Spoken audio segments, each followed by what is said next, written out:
Good morning.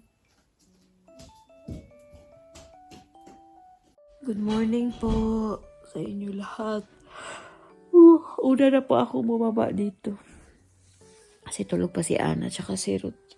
Pero ngayon bumaba na si Ana. Mag-ano na. Hala. It's almost 9 di ay. Come. What have you now? What's that? Nay, it's early in the morning. You can't have chocolate in the morning, love. I should leave later. With Angelo and Lexi. Put it back, please. Get something else. Get your biscuit, cow. Sa'yo pa kaayo, eh. It's too early for that. Anna, you know very well that you can't have it, eh? I already explained to you why. Sige na, get something else, please. Later today, guys, ayusin ko po yung mga nakakalat because, gabi na kami natapos ni Ruth kasi dyan kahapon. Ayoko na siyang tapusin. Next time na ulit para makapag-spend time kami. Anna, please put it back.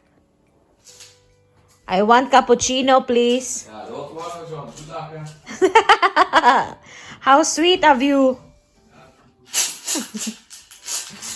Binibiro ko si Ruth. Sabi ko, gawa niya ako ng kape. Tumatawa siya. Sabi, i-on ko lang yung heater, yung water heater. Ikaw na ang bahala. Kanina ko pa siya tinutokso. Oh, look what they have lang. What is that? Lipstick. Oh, lipstick. You already have lipstick? Yes. I do have that. You already have that. What are we gonna do today? Eten. What kaya eten? Poop. Buig! Keke! Wakaan, paano ko ka eten met wie? Met Angelo Lexi. Ja. Wat zeg je? Sorry. Waarom? Nagsusuri yan guys kasi yung pera, tingnan nyo, naputol. Ino-open kasi namin yung niya, yung piggy bank niya. Kaso si Rod kasi, 10 euro, nilagay niya dito sa which is a bad idea. Kasi pag kinuha, binunot siya ni Ana, kaya naputol yan. So na po, I think after nito, ilalagay namin yung pera ni Ana sa sa bank account niya ulit. Mas marami pa pong pera si Ana sa amin. Sa akin pala. Lang, you have more money than me. You have more money than me, no? You have 5 cents, eh? Sige.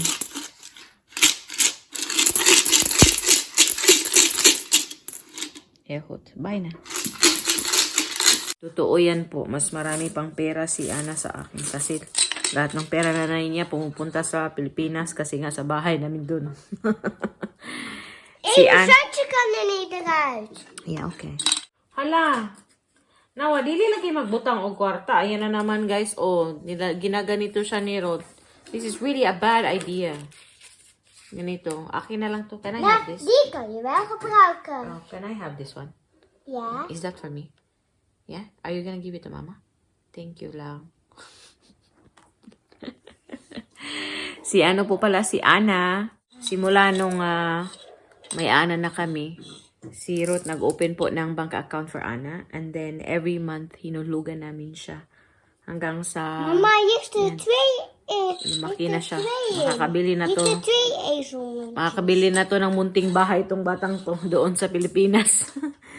Kaya magandang idea po talaga na kahit bata pa sila, nagsisave na tayo. And then pag kaya na, ayaw namin siyang i-keep lang sa bangko. Gusto namin i-invest yung na-save namin for Ana. Mama. What? Dan gaan we dat heel op. Nee, we have to count how much you have now. So we can put it in your bank Oké, account. mama. Yeah? Maar ik wil met die spelen. You can't play with money. Oei. Maar ik zeg je zo erin doen. Yeah, just the small ones. Because Mama has to count how much you have. Then we put it in your bank, and then we can buy the Elsa stuff. Because you said you want to buy Elsa. That's why we're opening your piggy bank. Yeah. You use this money to buy Elsa. Yeah? To buy your Elsa Mama, ik makeup. zou wel tellen. Okay. Dan moet deze ook erbij. Huh? Ik zou Oké. deze tellen. Yeah, okay. En... Maaga Nou pa, jij. guys. Mama, Maaga pa nou talaga. jij. All the toys? Ja. Yeah, but it depends how much you have. Nee, ik zei de Elsa. Oh, the Elsa, but it depends how much you have now in your piggy bank. If you have enough, then we can buy that.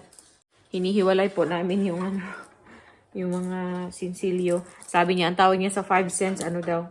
5 euro. What's 20 cent? Ayaw lang, don't put it close to your eye. See? Ayan guys, oh, ang dumi talaga ng pera. No? Mama, kijk.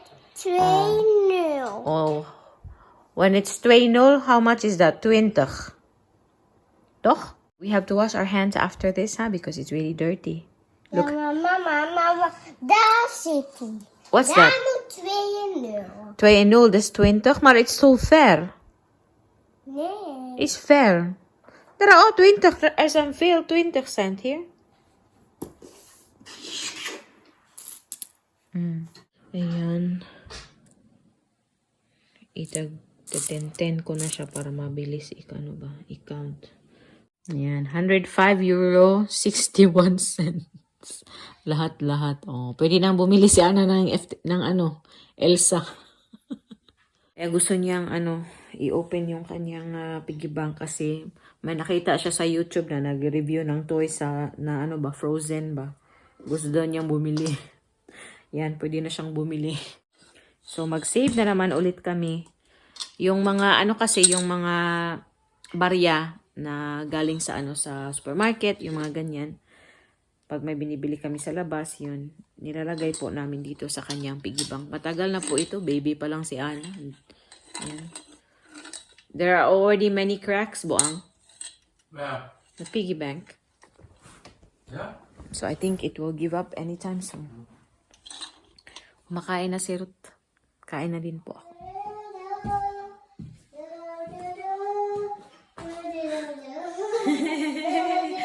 Do.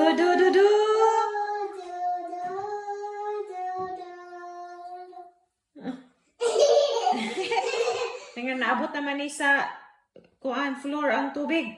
Do. Bagay na bagay kay Ana yung binili ng papa niya. Remember niyo last time yung pinakita ko to siya? First time niyang suotin. You look good, love. Just need to brush your hair. Paboritong kanta ni Ana ngayon, Yung dalawa guys, nakaligo na. And then, dyan pa yun sa... Nakaligo na. Tapos, ang mama wala pa. Gabi po ako naligo last night, diba? So, medyo maya-maya na tayo maligo. Malamig pa naman. Kasi umuulan na naman. Tsaka na naman ang weather.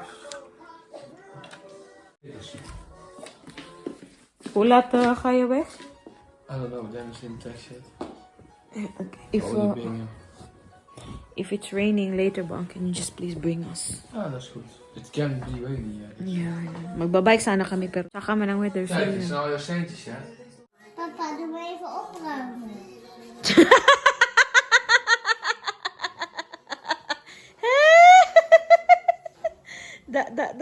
Nasuguan. Ja, mama gedaan.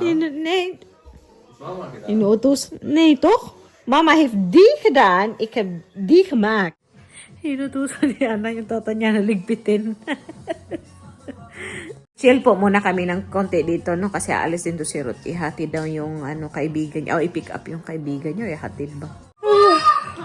Mag-vlog po ako mamaya kasi, di ba, may imimit kaming mga kaibigan namin mamaya. Samahan niyo po kami doon. Bagay na bagay sa kanya pala. Akala ko hindi pa magkasya. Kasyang-kasya na naman pala.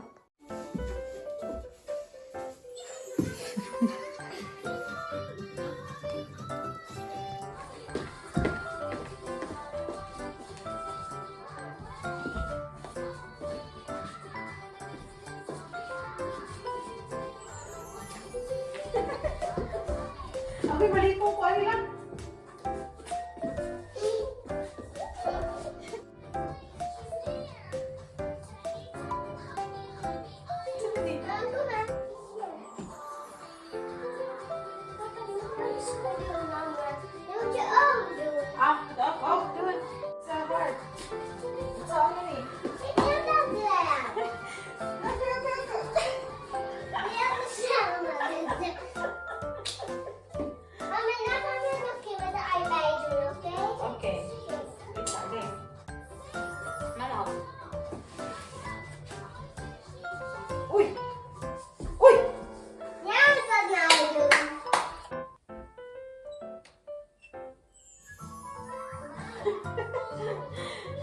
Sige, eat your kwan sa watermelon.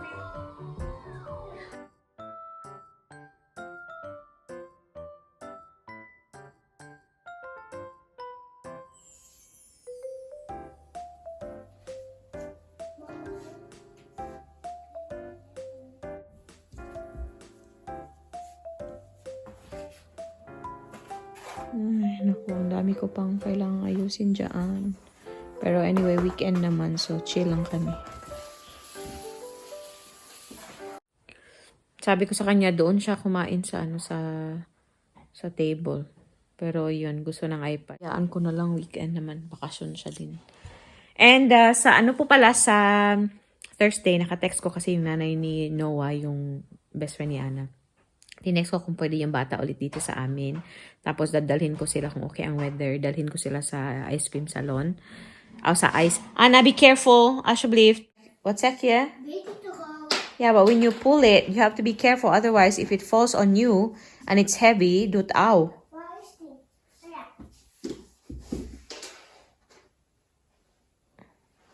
So yun, marami na kaming gagawin guys. Sa Monday, may ano si Ana, may check-up. So may ano siya, bakuna. Tapos sa Tuesday, may lakad kaming family. Tapos sa Wednesday, may dentist appointment to siya. Tapos sa Thursday, yung playdate namin na playdate niya with Noah. Sa Friday, I think wala kaming special na gagawin. Siguro monkey town kami or what. Sa Saturday and Sunday, Ruth is home. Yun po ang putla ko eh. Yun po yung yung mangyayari next week. Busy eh. Ang dami ko pang kailangang ayusin dito sa bahay, guys. Pero marami na din po akong nagawa the past few days. Unti-unting i-rearrange yung mga gamit dito sa bahay and then doon sa taas din dito. Pero yung mga konting bagay na mga ganyan, hindi natin namamalayan. It also takes so much of your time.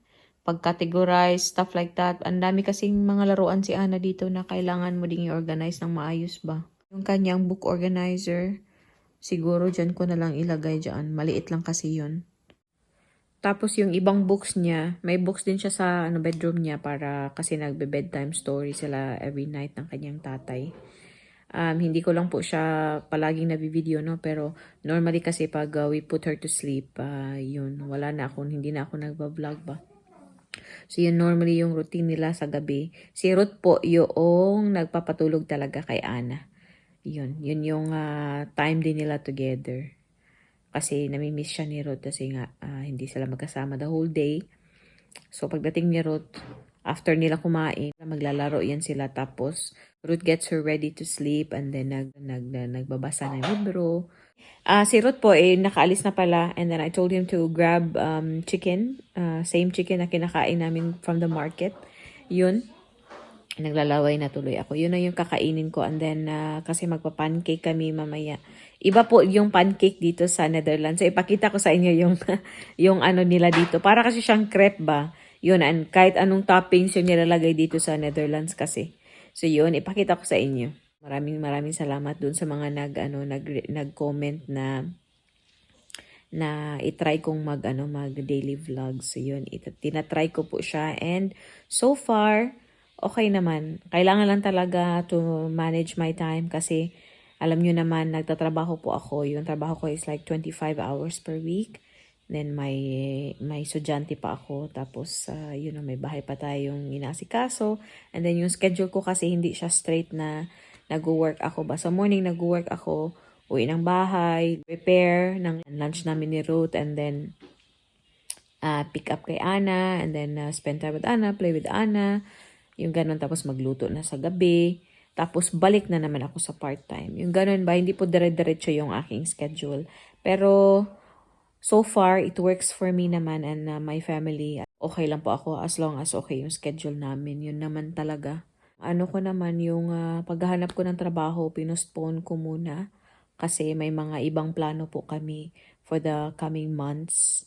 So, yeah, I think next year siguro after ng holiday. Kasi may po kami next year. May malaking holiday po kami next year.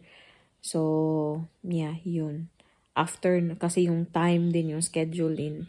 Ay, hindi na madali guys, no? Pag may ano na tayo, may family, kailangan mag-coincide lahat ng schedule naming tatlo. And then sa work and all that stuff. So, kaya for now, my schedule is okay. Yung trabaho ko is okay for now. Yun, it works as long as it works for us and our schedule. And okay naman so far. So, yun. Kung saan-saan na naman po nakarating yung aking pinagsasabi. So, balikan ko na naman po kayo mamaya. A few moments later. Dito na yung chicken. Dito na rin siya. Kleine chicken. Ayan, 500 grams yung binili niya ngayon. Sarap, uy. Tapos free na po yung mga sauce na binibigay nila. O, diba, nakataas na yung isang paa. Komportable ba? Kain po tayo. Kumakain na po ako ng rice minsan.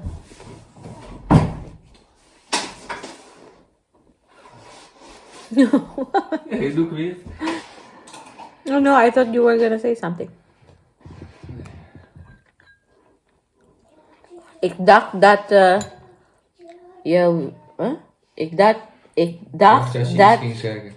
dat je Ja. iets Ging. ging zeggen.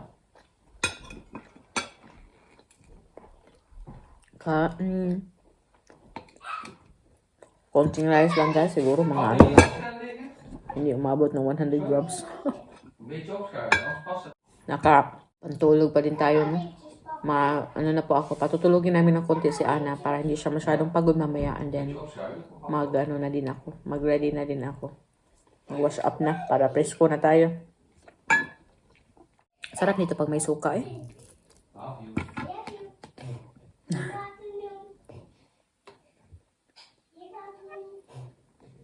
Slaap lekker, Ana. Open dicht nou, hè? Bantay ka ha, I will check.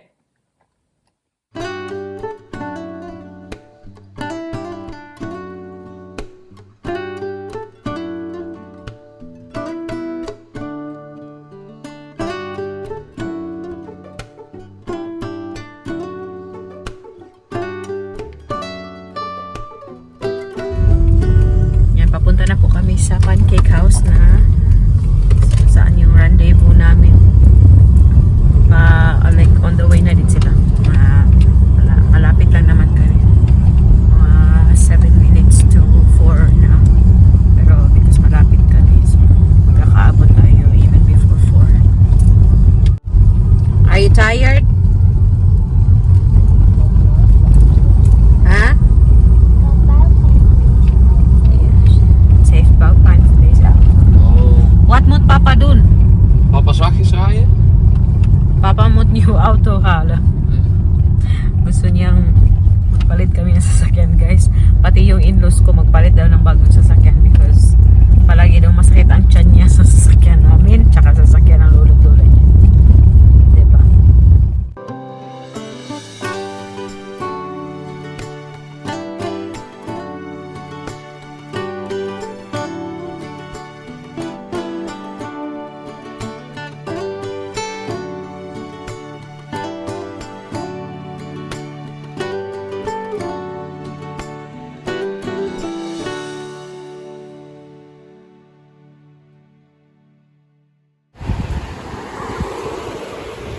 Say bye-bye to Papa. Kus papa. Doei doei. Veel pannenkoek eten, hè? 5, hè? Doei bang. Pannen hebben. Have fun. Even wacht tas katje. Ayan na yung ano ko, yung mga mommy friends ko. Si Buntis. Yung mga anak namin naglalaro na. Ayan, nandito na yung pancake namin, guys. Tingnan nyo, diba? Iba yung pancake nila. Je moet eten, oké? Ayan, yung mga toppings. Pannenkoek, ja? Wow, loaded yung ano kay Fatima. Ja? Ayan, Nutella yung kay Lexi. And then kay Ana din Nutella. Tapos kay Lynn. Parehas kami. Tapos si Angelo may ham and cheese yung kay Kain! Kain! Yung buntis, oh. Yung buntis busy pa eh. Wil ik snijden?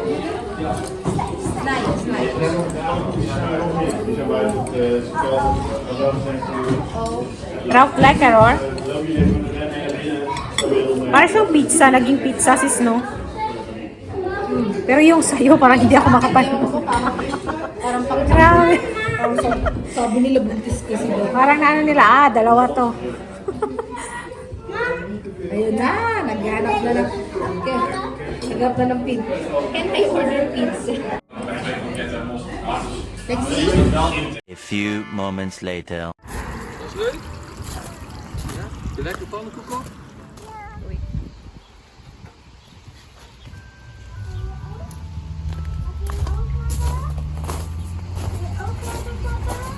Ja, maar die Java eerst.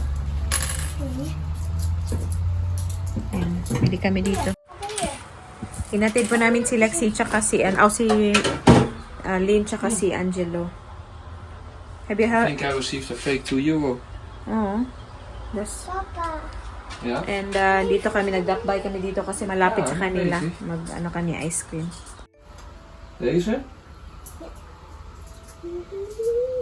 En deze. Moet je eerst even hoorntje erin zetten? Yeah. Deze hier. En die moet je even de seintjes erin doen. Deze. Allebei. Allebei. Ja, allebei. Ja, nog eentje. En dan drukken. Op de witte knop. Ja. Ja. Oeh, gaat hij maken. Kijk, zo'n hondje Anne. Wow! Is die Senna? Na may lumapit na aso. Sabi ni Ana si Sena daw to, kamukha kasi ni Sena. Ito yung sa akin. Yan kay Rod. Ha? Leo, he's not gonna cry. Ang paligid dito guys.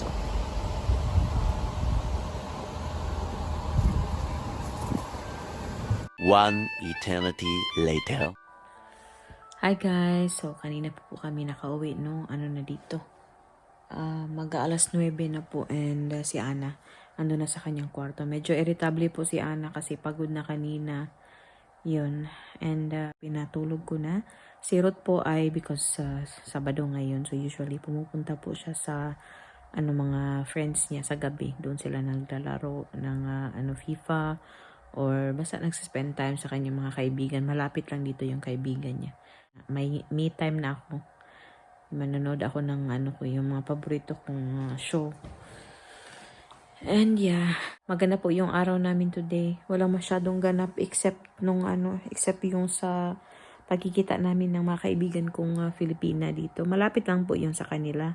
Nasa next town lang po yung sila. Pero hindi kami masyado nang nagkikita kasi guys, may trabaho si Lynn full time, tapos may mga anak kami. Tapos syempre, I understand yung weekend usually family time, no? So minsan lang talaga po kami nagkikita, pero yun nga, pag nagkikita kami, we catch up talaga, yung talagang parang din palaging nagkikita ba yung ganun. Magre-relax na lang naman po ako. So maraming salamat sa panonood po and kita-kita na naman tayo sa susunod na video. Maraming salamat, Duy! Mush mush babush!